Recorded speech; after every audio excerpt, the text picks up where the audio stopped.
விசித்திரம் நிறைந்த பல வழக்குகளை சந்தித்திருக்கிறது. புதுமையான மனிதர்களை கண்டிருக்கிறது.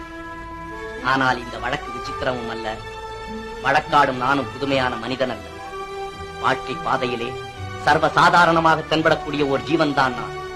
கோவிலிலே குழப்பம் விளைவித்தேன், பூசாரியை தாக்கினேன், குற்றம் சாட்டப்பட்டிருக்கிறேன். இப்படியெல்லாம் நீங்கள் எதிர்பார்ப்பீர்கள் நான் இதையெல்லாம் மறுக்கப் போகிறேன் என்று. இல்லை, நிச்சயமாக இல்லை. கோவிலிலே குழப்பம் விளைவித்தேன். கோவில் கூடாது என்பதற்காக, கோவில் கொடியவரின் கூடாரமாய் இருக்கக்கூடாது என்பதற்காக. பூசாரியை தாக்கினேன், அவன் பக்தன் என்பதற்காக. பக்தி பகல் வேஷமாய் ஆகிவிட்டதை கண்டிப்பதற்காக. உனக்கேன் இவ்வளவு அக்கறை?